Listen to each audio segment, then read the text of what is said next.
अस्सलाम वालेकुम, मेरा नाम मोहम्मद साम ताहिर है। आज की इस वीडियो में हम न्यूज़ीलैंड को डिस्कस करेंगे कि स्टडी इन न्यूज़ीलैंड पे स्टूडेंट की जो भी क्वेरीज़ होती हैं उसको हम रफली डिस्कस करेंगे ताकि आपको स्टडी इन न्यूज़ीलैंड के बारे में एक रफ सा आइडिया हो जाए कि उसकी क्या रिक्वायरमेंट्स हैं, उसके आपको फ़ायदे क्या होंगे, वहाँ पे कौन से कोर्सेज़ लेने चाहिए। उसके बाद फ़ीस स्ट्रक्चर क्या होता है, वर्क कितना अलाउ होता है, पीएसडब्ल्यू अवेलेबल होता है, नहीं होता, ठीक है, पीआर के क्या चांसेज़ होते हैं। तो उन पे हम क्विकली डिस्कस करते हैं। अच्छा, अगर हम न्यूज़ीलैंड को के फैक्ट्स के बारे में डिस्कस करें, they just have 5.5 million population, उनकी पॉपुलेशन बहुत कम है। जो मैक्सिमम उनकी जो पॉपुलेशन है वो नॉर्थ साइड पे है। अगर हम उसके कैपिटल की बात करते हैं तो उनका पॉलिटिकल कैपिटल जो है वो वेलिंगटन है और कमर्शियल कैपिटल उनका जो है वो ऑकलैंड है, ठीक है? आप उसके अकॉर्डिंगली यूनिवर्सिटी अपनी चूज़ कर सकते हैं। They also have world class university, they only 8 universities are in New Zealand. New Zealand में सिर्फ 8 यूनिवर्सिटीज़ हैं, बाकी वहाँ पे पॉलिटेक्निकल इंस्टीट्यूट, कॉलेजेस वगैरह वहाँ पे भी स्टूडेंट्स एडमिशन ले सकते हैं। लेवल 4 के कोर्सेज़ में भी ले सकते हैं, लेवल 5 के कोर्सेज़ में भी ले सकते हैं। Bachelors and masters, all the courses and the streams are available. उसके बाद अगर हम बात करते हैं तो इसकी एप्लीकेशन फ़ी की, स्टूडेंट के हवाले से इसमें एप्लीकेशन भी नहीं, कोई फ़ी नहीं होती, स्टूडेंट को कोई भी फ़ी पे नहीं करनी है एप्लीकेशन के लिए, स्टूडेंट अपनी एप्लीकेशन प्लेस कर सकता है। अच्छा, इसमें क्या होता है कि आपको अगर हम मेजर इनटेक्स की बात करें इसमें जो मेजर इनटेक है वो जुलाई होता है। तो अब भी हम जुलाई के लिए एडमिशन्स कर रहे हैं और कुछ कोर्सेज़ इनके फ़ेब में भी अवेलेबल होते हैं, कुछ सितंबर में भी अवेलेबल होते हैं, लेकिन इनकी मेजर इनटेक जो है वो जुलाई इनटेक होती है। तो आप सब उसमें एडमिशन ले सकते हैं। सेकंडली इसमें लिविंग कॉस्ट जो है बहुत इकोनॉमिकल है। 22,000 न्यूज़ीलैंड डॉलर जो है वो इनकी पर ईयर जो है वो कॉस्ट है। स्टूडेंट वहाँ पे इज़िली अपने बजट को जो है वो मैनेज कर लेता है। सेकंडली वहाँ पे वर्क लाइफ बैलेंस जो है वो बहुत जो है वो मैटर करता है। वो जो है वो यहाँ पे बहुत अच्छा है वर्क लाइफ बैलेंस, स्टूडेंट जो है वो इज़िली सैटिस्फाई रहते हैं। जी, और अगर हम इनकी रिक्वायरमेंट्स की बात करते हैं, अगर हम इसके फ़ायदों की बात करते हैं तो इसमें फ़ायदा ये होता है कि स्टूडेंट के लिए एक तो पीआर के चांसेस बढ़ जाते हैं। सेकंडली अगर हम स्टूडेंट के वर्क अलाउ की बात करें, 25 आवर्स पर वीक जो है वर्क अलाउ है स्टूडेंट को और उसमें स्टूडेंट जो है वो काम कर सकते हैं और इन हॉलीडेज़ फुल टाइम स्टूडेंट को वर्क अलाउ है, स्टूडेंट फुल टाइम जो है वो हॉलीडेज़ में काम कर सकता है।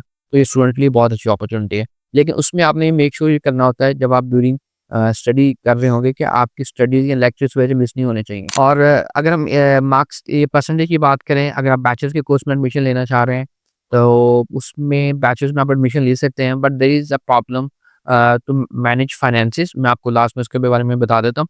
उसमें थोड़ा-सा बैचलर्स के लिए ट्रिकी हो जाता है।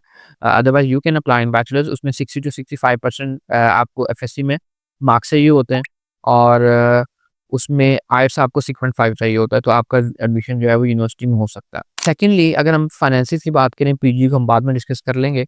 फाइनेंसेस में ये होता है कि you have to show 3 years जितने साल का आपका कोर्स है। फॉर एग्जांपल एवरेज फी वहाँ पे 32 टू 40,000 न्यूज़ीलैंड डॉलर होती है पर एनम पर ईयर। तो उसमें अगर आपको जो है वो if you have 3 years degree, आपको 3 इयर्स के फंड जो है वो आपने बैंक स्टेटमेंट में शो करने हैं और वो कोशिश आपने ये करनी है, it should be 3 months old और 6 मंथ अगर प्रेफर्ड हो जाए कि 6 माह से आपके फंड्स जो हैं वो पड़े हैं, उसमें हो रही हैं और 3 मंथ से ये फंड्स होल्ड हैं आपके अकाउंट में और उसके बाद फंड्स को आप जस्टिफाई कर सकते हैं कि वो पैसे आपके कहाँ से आए हैं। उसका प्रॉपर्ली लीगली प्रूफ देंगे तो वो स्टूडेंट का जस्टिफाई हो जाएगा। उस केस में आपके वीज़ा के चांसेस जो है मैक्सिमम हो जाते हैं। उसके बारे में हम फर्दर भी डिस्कस कर लेंगे जब आप ऑफिस विज़िट करेंगे। वो एक ब्रीफ उस पे एक डिस्कशन रिक्वायर्ड होती है कि जिसमें हम 1 टू 1 ईच ट्रांज़ैक्शन को डिस्कस करेंगे। तो वो ख़ैर मैं आपको डिटेल में उसके बारे में गाइड कर दूँगा। But the quick thing is कि आपको 1.5 करोड़ की बैंक स्टेटमेंट चाहिए होती है, या जितनी भी आपकी अमाउंट रिक्वायर्ड है वो आप 3 ईयर्स की फ़ीस कैलकुलेट करेंगे। उसके बाद आपको वो फंड्स जो है वो 6 माह के लिए चाहिए होंगे रफ़ली, तो आपका वो बैंक स्टेटमेंट वाला पोर्शन जो है वो कवर अप हो जाएगा। अगर हम पीजी की बात करते हैं तो they only need to show 2 years. अगर उनका मास्टर 1 साल का है तो 1 साल की फ़ीस जो है वो पे करेंगे पाकिस्तान से and that is the rule in New Zealand कि आपको 1 साल का डिपॉज़िट पाकिस्तान से करवाना है, तो वो भी आप उसके अकॉर्डिंगली देख सकते हैं, ठीक है। सेकंडली जो है वो बैंक स्टेटमेंट पीजी के लिए 2 इयर्स के आपने फंड्स उसमें शो करने हैं, तो आप वीज़ा के लिए एलिजिबल हो जाएँगे और आपको उसको जस्टिफ़ाई करना है as a proof of income कि आपकी सोर्स ऑफ इनकम क्या है और उसके बाद इनकम को प्रूफ भी करना है कि ये पैसे मेरे पास इस सोर्स से आए हैं। तो आपका वो चीज़ जो है वो जस्टिफ़ाई हो सकती है। अच्छा, इसमें जो सबसे मज़े की चीज़ या इम्पोर्टेंट चीज़ जो है वो ग्रीन लिस्ट है। What is green list? Green list क्या होती है कि न्यूज़ीलैंड ने टायर वाइज़ जो है वो टियर वाइज़ सॉरी, न्यूज़ीलैंड ने जो है वो टियर वाइज़ जो है लिस्ट बनाई हुई है कि ये हाईली डिमांड कोर्सेज़ हैं और उसके बाद सेकंड जो उसके टियर में हैं वो ये हैं कि वो जिसमें डिमांड में हैं but they are not a priority right now, लेकिन जब उनकी भी ज़रूरत सेकेंडरी लेवल पे है। तो जो प्राइमरी है या टियर 1 की जो ऑक्यूपेशन है, अगर स्टूडेंट उनमें जाता है, ये बात आपने ध्यान से सुननी है। फॉर एग्ज़ाम्पल इलेक्ट्रिकल इंजीनियरिंग अगर इन डिमांड है, अगर स्टूडेंट उसमें जाता है, तो वो अपने बैचलर्स डिग्री के फ़ौरन बाद अपनी पीआर अप्लाई कर सकता है। And that is a most important thing जो कि उसको इस वजह से मिल रही है क्योंकि उसका कोर्स जो है वो टियर 1 में है।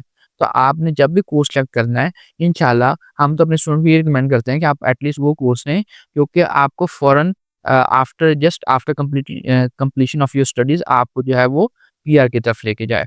उसके बाद उन कोर्सेज़ की अगर हम बात करते हैं जो टियर 2 में है, तो उसका में क्या होगा कि डिग्री कंप्लीट करने के बाद you should work for 2 years, 2 years के लिए आप काम करेंगे, उसके बाद आप अपनी पीआर अप्लाई कर सकते हैं।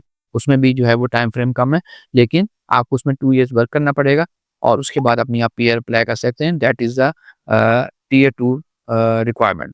तो इसको आपने लाज़मी देख लेना अच्छे तरीके से। तो कोशिश ये करें if you are planning to go New Zealand, तो आप कोशिश ये करें कि जो आपके टियर 1 के जो है वो ऑक्यूपेशन है या उसके रिलेटेड डिग्री है उनमें अप्लाई करें ताकि कल को आपको पीआर के चांसेस भी जो है वो मैक्सिमम हो सकें। ओके, अगर हम डॉक्यूमेंट्स की रिक्वायरमेंट की बात करते हैं तो आपको डॉक्यूमेंट्स आपके ऑल एजुकेशन डॉक्यूमेंट्स चाहिए होते हैं। आप स्पॉन्सर आपको कौन कर सकता है? आपके पेरेंट्स कर सकते हैं, आपके सिबलिंग्स कर सकते हैं, वो आपको स्पॉन्सर कर सकते हैं। और सेकंडली जो है उनकी आप बैंक स्टेटमेंट भी साथ में अटैच कर सकते हैं। और ये डॉक्यूमेंट्स की रिक्वायरमेंट होती है, बस आपको साथ में इमरजेंसी कॉन्टैक्ट डिटेल्स बताना होती है ताकि वो in case of any emergency वो जो है वो स्टूडेंट के साथ जो है वो कॉन्टैक्ट किया जा सके। तो this is all about New Zealand. अगर आपके फर्दर कोई क्वेरी है, कोई क्वेश्चन हैं तो आप हमसे कॉन्टैक्ट कर सकते हैं ताकि हम अभी से आपका प्रोसेस स्टार्ट करें एंड जुलाई इनटेक आपकी मिस ना हो। तो इसके टर्न अराउंड टाइम इसका अप्रॉक्सिमेटली 6 टू 8 वीक्स है ऑफर लेटर का, तो आपको 6 टू 8 वीक्स पहले आपका ऑफर लेटर अप्लाई करना पड़ेगा, उसके बाद आपका ऑफर लेटर आता है। Thank you so much for watching this video. If you have any query, any question, please contact our official Facebook, YouTube and any of our number ताकि आपको updated information भी मिल सके और आपको आपकी क्वेरी का आंसर भी मिल सके। अपना बहुत सारा ख्याल रखें। अल्लाह हाफ़िज़।